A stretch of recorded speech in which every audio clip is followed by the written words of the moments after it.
Some childhood memories warm the heart, but others, no matter how much time passes, leave invisible scars. Some marks fade from the skin, but never leave the soul. I know this all too well. Hello, my dear friends. My name is Marina, but everyone has called me Nina my whole life.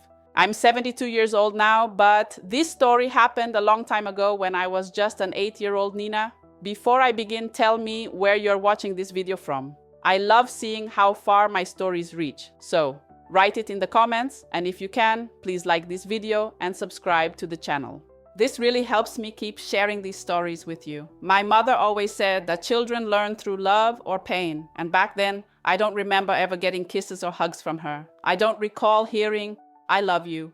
What I remember are the rules. Some seemed normal. Don't talk with your mouth full, don't come in with dirty feet, and don't leave clothes lying around. But there were other rules no one spoke out loud.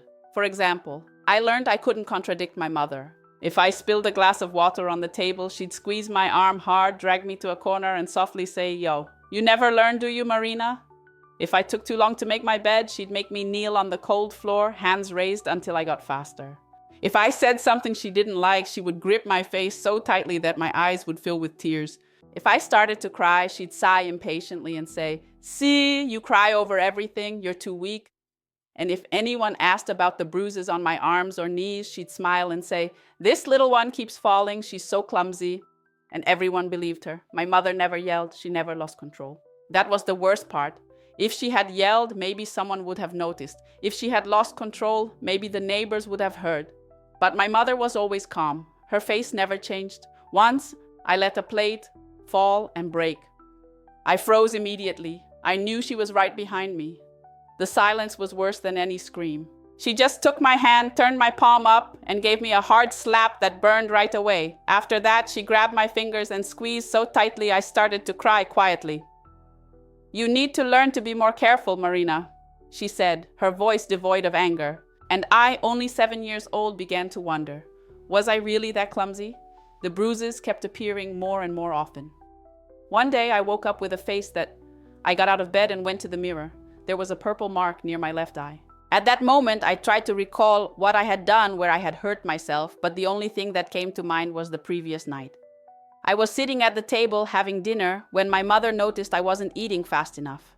She leaned over, took the spoon from my hand, and hit me in the face with it. It was quick, discreet. My father didn't even notice. He was reading the newspaper. After that, my mother just smiled and went back to eating. And now there in the mirror, I saw what that night had caused. "Oh my God, Nina," my friend Clara exclaimed as soon as she saw me at school. "What happened to your face?"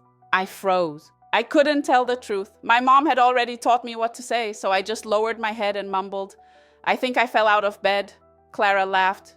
"You fall all the time. It almost seems on purpose." And I laughed too because it was easier to laugh. It was easier to pretend it was true. But inside me something began to shift. It was that day I started to notice. The kids at my school ran, played, jumped, climbed trees, and yes, they fell, but none of them had as many bruises as I did. None of them had to justify their bodies all the time. Why was I the only one with bruises on my arms? Why was I the only one waking up with new bruises without really having fallen? And then I started to wonder, was I really that clumsy? Or was there something wrong, something no one else was seeing? When I crossed the school gate, I felt a relief, as if for a few hours I could breathe without the fear of making a mistake. Inside the house, every step I took had to be calculated, every word measured. But at school, I felt a little lighter. Not that I was an outgoing child, quite the opposite. I was quiet, shy, always observing more than speaking. But there, within those classroom walls, no one demanded that I walk on tiptoes. Yet that day, everything changed. I never liked to draw attention to myself. I had learned early on that the fewer eyes were on me, the better. But on that day, my own teacher did something that put me in the spotlight and made me realize that maybe I wasn't as good at lying as my mom thought. It was right after recess. We returned to the classroom, and the teacher asked us to open our notebooks. I tried to hold the pencil with my right hand and felt some discomfort, a sharp little sting, just enough to make me furrow my brow. My hand hurt. I glanced down and saw that there was still a mark. 2 purple fingers on the inside of my wrist, small but visible. The night before, I had knocked over a glass at the dinner table. My mom didn't say anything then, she just shot me a look that made my stomach twist. After I finished washing the dishes, she grabbed my wrist. First, she squeezed gently, like she wanted to make sure I was paying attention. Then she squeezed harder, hard enough to make me hold my breath and want to pull my hand away, but I knew if I tried, it would only get worse. "You need to be more careful, Marina." That was all she said before letting go and going back to her chores as if nothing had happened. Now, looking at the mark on my wrist, I knew I couldn't let it be seen. Discreetly, I pulled my uniform sleeve down to cover the skin, trying to focus on the lesson, but then the teacher's voice pulled me out of my thoughts. "Nina, come to the front to solve this exercise." My heart raced. I didn't like going up there, but I had no choice. I slowly got up and walked to the blackboard. I took the chalk with my right hand, and at that moment, I felt a gaze on me. The teacher frowned and stepped closer. "What's wrong, dear? Does your hand hurt?" I felt all the blood drain from my face. Before I could answer, she put the book down and gently took my hand. She turned my wrist over, and there was the mark. 2 purple fingers. Time seemed to stop. The other kids stayed seated, some chatting, others doodling in their notebooks. But the teacher stood still for a few seconds, her eyes locked on the purple bruise. Then she looked up at me in a way I'd never seen before. "How did you get this?" The question sounded simple, but my whole body froze. I knew the answer, but I couldn't say it. So I did what my mom had taught me. I lied. I knocked on the door. The teacher blinked several times, like she was trying to process what I'd just said. "You knocked on the door?" she repeated, sounding unsure.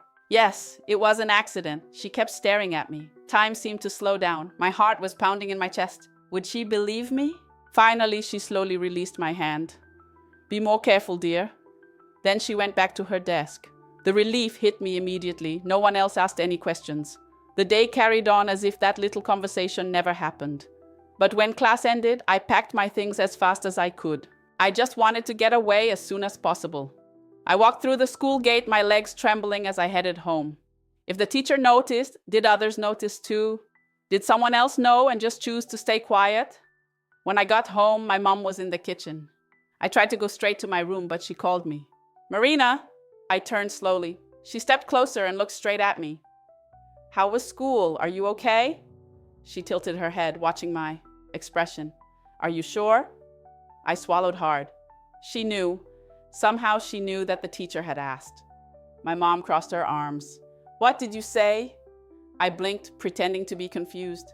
"I said I knocked on the door." The silence was suffocating. Then she smiled. "Very good." After that, she went back to preparing dinner as if nothing had happened. But I knew that if I ever said something different, if my answer ever wasn't what she expected, I would find out the hard way. From that day on, I understood something very important. No one would ever do anything. People might ask, might even look at you strangely, but in the end, they would believe whichever answer was easiest. And my mom knew this better than anyone. There are rules that are written down, others spoken out loud, but the most dangerous are the ones no one ever has to say. In my house, those rules were everywhere. Unseen, yet present in every look my mom gave me, in every long silence, in every movement I had to think through before making. That's how I learned to survive. I knew the smallest mistake could make me slip up, and slipping up was never an option. Every day was a new challenge, a new test, and I had to pass them all. Death changes everything. When my father died, I was 7 years old. It was a typical morning, just like any other. I woke up, got dressed, and went downstairs for breakfast. But the moment I stepped into the kitchen, I felt that something was wrong. My mother stood by the sink, slowly stirring her coffee with a spoon, as if she were hypnotized by the sound of the liquid swirling. "Mom?" She didn't answer right away. She just took a deep breath, sipped her coffee, and without looking at me said, "Your father has died." Just like that, without warning or explanation. I couldn't understand. It was too soon for this. My heart raced and my eyes filled with tears. "What do you mean?" She put the cup down on the saucer and looked at me. Her eyes were empty of feeling. "He's gone, Marina. There's nothing we can do now. Just eat your breakfast." I wanted to ask more. I wanted to know what had happened, why he wasn't there. But her tone was firm, leaving no room for discussion. I realized that in that house, death wasn't a reason to cry. But I cried. I couldn't stop myself. Tears streamed down my face and I sniffled, unable to hold back the sob caught in my throat. Then my mother slapped her hand on the table, not hard, but enough to make me shut up. She gave me a stern look and her voice was low and sharp. "Stop that right now. Life is like this. You have to accept it." She stood up, took her cup, and left the kitchen without looking back. And I was left there, crying alone. Days passed, and my father's name was never spoken again in that house. There was no place for pain. Tears were a sign of weakness. Suffering was an inconvenience. And so I grew up learning that no matter what happened, I should never cry. But after my father died, the rules became even stricter. I always knew my mother liked to be in control, but after my father was gone, that control became absolute. Everything had to be done a certain way. Meals served at the exact same time every day. Clothes folded into perfect stacks in the closet. Dishes washed without leaving a single drop of water in the sink. And I had to follow every one of those rules without question. Otherwise, well, I knew better than to test it. Over time, I learned that some rules didn't need to be said out loud. In my house, they were everywhere, unseen yet present in every glance from my mother, in each drawn-out silence, in every movement I had to carefully plan before making it. That's how I learned to survive. Each day was a new test, and I had to pass them all. There were 3 moments during the day when my focus had to be at its sharpest: breakfast, dinner, and the evenings before bed. Those were the times when mistakes were the most dangerous. In the morning, my mother wanted everything perfect. The table set just right, the coffee served at the exact moment, the butter spread on the bread without a single crumb falling on the plate. One time I was sleepy and distracted. I picked up the cup of milk and accidentally tapped it with the spoon, making a sharp noise. At that moment, I froze. My mother slowly set down her cup, looked at me, and simply said, "You need to learn to pay more attention." Then she went back to drinking her coffee. But later, when I reached for something in the kitchen cupboard, I suddenly felt her fingers grip my arm in a firm, controlled hold. When she let go, the pressure of her fingers still lingered on my skin, and I learned. The next morning, I held the cup more carefully. Dinner was an even harsher test. My mother said losing was for spoiled children. If I took too long to eat, I could feel the tension building around me.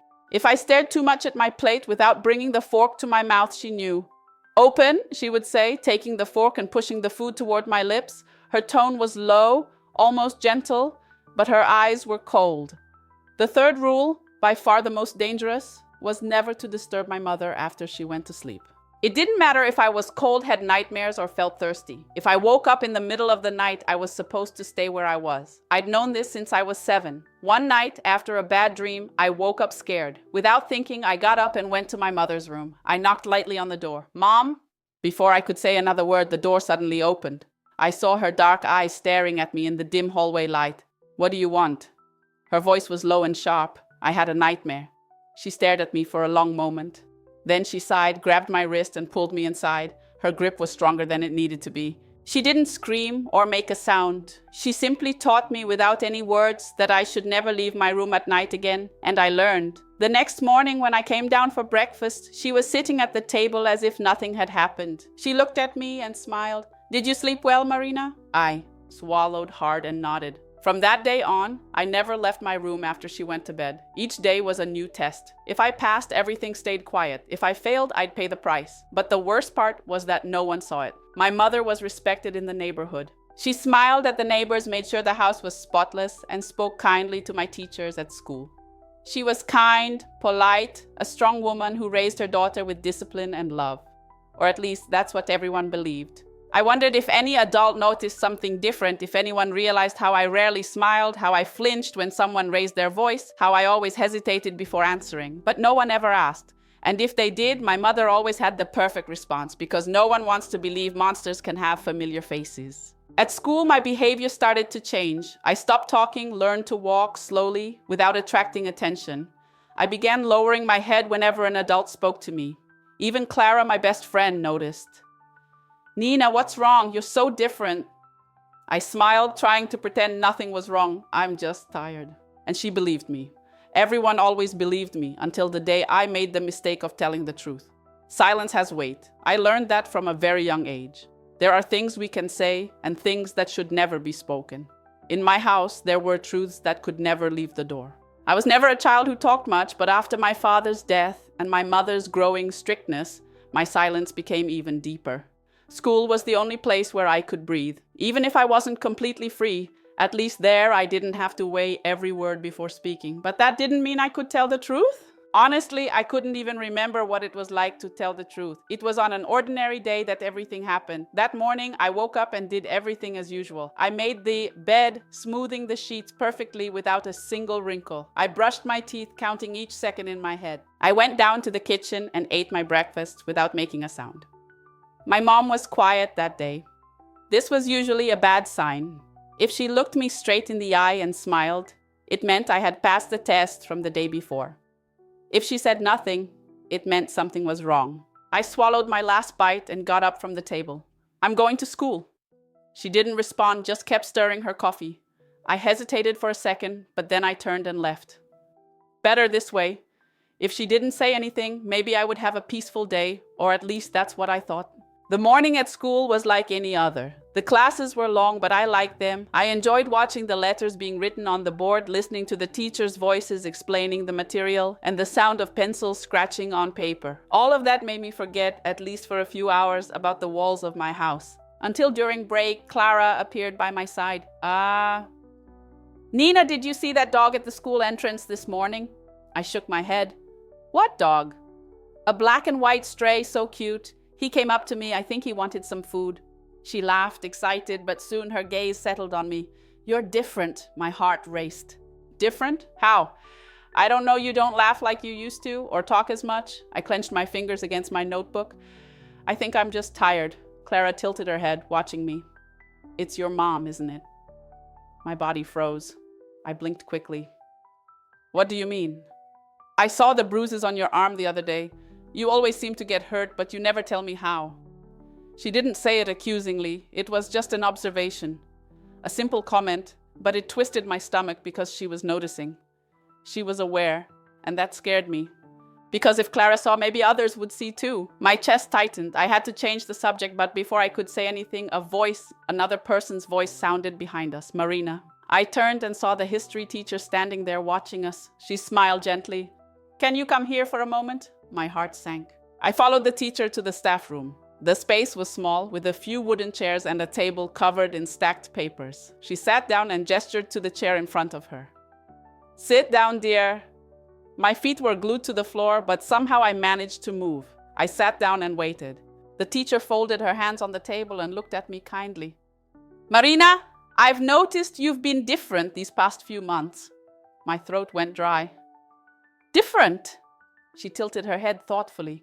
You seem quieter than before. You always look overly alert. She smiled, trying to reassure me, and then I realized you had come in with some bruises. My head spun. Bruises? Yes, some purple marks on your arms. And a while ago, that cut on your face. I blinked rapidly. Oh, I fell. You fall a lot, don't you? She said it lightly, but there was something in her eyes. She didn't believe me. My chest tightened. I needed to change the subject. I needed to say something, anything. But before I could think, she asked the question I feared most. Has your mother ever hit you, Marina? The air left my lungs. I swallowed hard. My mind screamed at me to deny it, to say it was all in my head. But for a moment, just for a moment, I wanted to tell the truth. I wanted to say everything. I wanted to say my mother never yelled, but her silence hurt more than any scream. I wanted to say that sometimes I woke up sore, and no matter how hard I tried to remember what I had done wrong, I never found an answer. I wanted to say I lived in fear of every look she gave me. I wanted to say that sometimes I wish someone knew. But then my mother's voice echoed in my head. You need to learn to accept it. I swallowed, looked down, and when my mouth opened, all I said was, no. The silence between us grew heavy. She watched me for a long time, as if searching for something in my eyes, but I couldn't let her see anything. So I just lifted my head and repeated, my mother never hit me. She sighed. If you ever need to talk, I'm here, dear. I just nodded. She didn't fully believe me. I knew that, but I also knew she couldn't do anything without proof. Then I stood up, thanked her, and left the room. Clara was waiting for me in the hallway. What did she want? I forced a smile. Just asking about some material. And she believed it. Everyone always believed it. But when I got home that afternoon, my heart felt heavy in my chest because, for a split second, I almost told the truth. And I knew that if my mother found out, I would never have the courage to say anything again. The body learns to protect itself before the mind does. Even before I fully understood what was happening to me, I had already gotten used to shrinking away at the slightest sign of someone coming near, walking quietly, hiding my arms under the long sleeves of my uniform, even in the heat, and smiling. Always smiling was the easiest way to make sure no one suspected a thing. But what I didn't realize until that day was that every body has its limits, and mine was about to reach its breaking point. It all started with a folded piece of paper. That morning, I was in the schoolyard, waiting for the bell to ring. The breeze was chilly, and the other students were running around playing. I sat alone on the concrete bench as usual. That's when Clara approached me. She didn't say a word, just handed me a small folded paper carefully and walked away. I waited until she was out of sight, looked around, and opened it. It was written in rounded, shaky handwriting. "If you want to talk, I'll listen. You can trust me, Clara." I felt a tightness in my chest, the kind that makes your eyes burn. But since I was so used to it, I held back the tears. No one had ever told me I could trust someone. No one had ever given me that choice. I tucked the paper into my pocket. I didn't say anything to her, not that day, but inside, something started to stir. At home, it was quieter than usual. My mother barely spoke. Her footsteps around the house felt heavier, her gaze sharper. I knew she had been watching me ever since she noticed my conversation with the teacher. She was waiting for me to slip up, and as always, I gave her exactly what she wanted. That night, I dropped a spoon. The sound of metal hitting the floor was like thunder in the kitchen. She turned slowly, her eyes fixed on me. My whole body froze. "Clumsy," she said, without raising her voice. Again, I stood still. I didn't try to explain myself. She walked over and swiftly grabbed the dishcloth from the counter, the same cloth she'd used countless times to hide her intentions. My body recoiled on its own. It was as if every part of me knew exactly what was coming, but in that moment, something different happened. For the first time, I wasn't afraid. I was angry, not from my mother, but from myself. Anger for having believed for so long that I deserved that, for having swallowed every tear, every mark, every forced silence. I lifted my eyes and looked at her. Then, with a shaky but firm voice, I said, "It was just a spoon." The silence that fell between us was heavier than any scream. My mother looked at me as if I had spat fire. She wasn't used to resistance, much less to hearing me speak like that. "What did you say?" she asked without changing her tone. "I just dropped a spoon," I repeated. "That doesn't mean I'm clumsy." Her hand trembled for a moment. She slowly lowered the cloth. "Watch your words, Marina. I'm tired." The words poured out uncontrollably. "I do everything right. I wake up early, eat quietly, clean the house, don't talk back, don't cry, and still you always find a way to say I'm the problem." My voice wavered, but I kept going. Dad would never have let this happen. That's when her eyes changed. She stared at me for long seconds and then without a word turned and left the kitchen. She went upstairs as if I hadn't said anything, as if I didn't exist. That night I couldn't sleep. Lying in bed with my eyes open in the dark, I heard every step she took around the house, every door closing, every cabinet opening. But nothing happened. No visit to my room, no punishment, no scolding, nothing. The next day she acted as if the night before had never happened, and maybe, for her, it truly hadn't. I went to school with a knot in my stomach. Clara's note was still in my pocket. During recess, I approached her slowly. She looked at me, surprised. I sat down next to her on the bench. We stayed silent for a few seconds. Then I took a deep breath and said, "I'm not clumsy." She frowned. "I know." I looked at her, but everyone thinks I am. She squeezed my hand without saying another word, and in that small warm hand holding mine, I knew I wasn't alone. And it was there, in that quiet moment, that something inside me was set free. When I got home that afternoon, I found my mother sitting at the table folding clothes. I paused in the kitchen doorway. She looked up but said nothing, and for the first time I didn't say anything either. I just kept walking, head held high, steady steps, not stumbling, not knocking anything over, without fear. That day I stopped being clumsy. Not every change begins with a shout. Sometimes it starts with a different kind of silence, not the kind that hurts, squeezing your chest and freezing your stomach, but a gentle silence, almost like a warning, as if life were saying, "Now it's time." The morning after I declared I wasn't clumsy, my house felt different. But the truth was, I was the one who had changed. My mom was still the same. She made breakfast just like any other day, set the cup on the table, and sat down silently, slowly stirring her coffee. I sat across from her. Throughout the meal, she didn't say a word. She was watching, waiting for me to slip back into the old Marina, the Marina who walked quietly, who shrank back under a look that said, Yes, with her eyes lowered, even when her soul screamed, no. But that Marina was gone and my mom could sense it.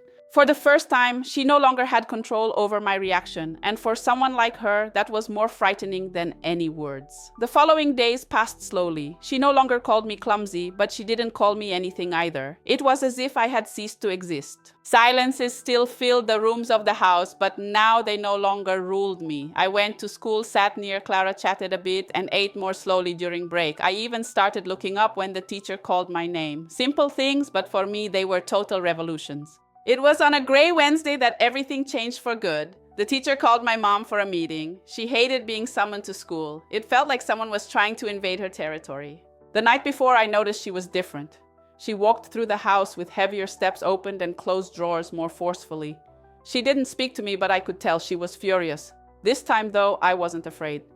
The next morning, she drove me to school as usual. Neither of us said a word on the way. Upon arrival, she got out of the car wearing her usual stern expression and headed toward the principal's office.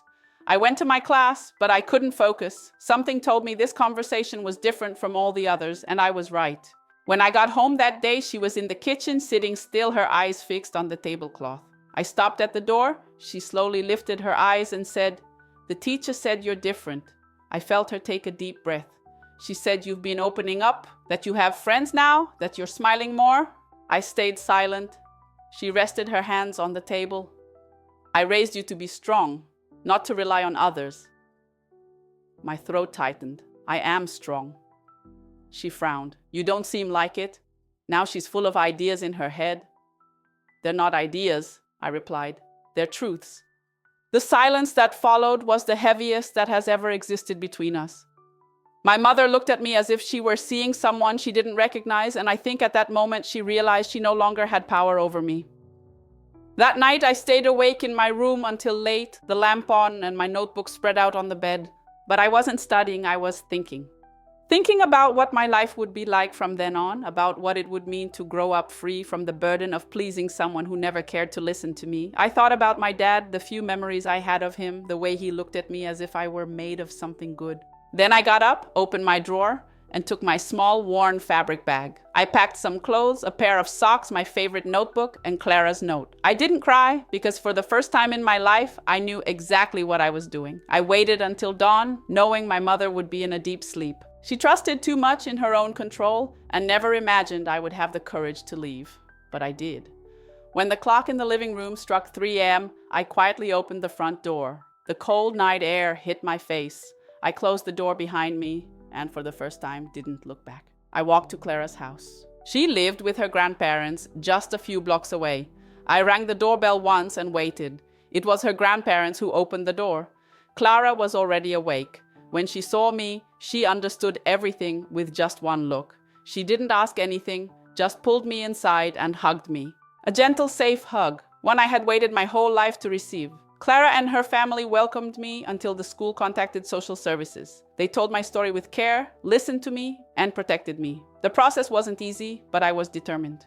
Tell everything without exaggeration, without shouting, without drama, just the truth. The truth I held inside me for so long that it started to hurt, and for the first time someone believed me. A few months later, I was chosen by a new family. It was a modest home, a simple couple, but there was peace there. No one called me clumsy. No one said I was a problem. I could laugh out loud, make noise, make mistakes, be a child, be Marina. Today, looking back, I wonder how I stayed silent for so long. But I understand why fear holds us back. Shame silences us, and loneliness makes us believe there's no way out. But there is a way always.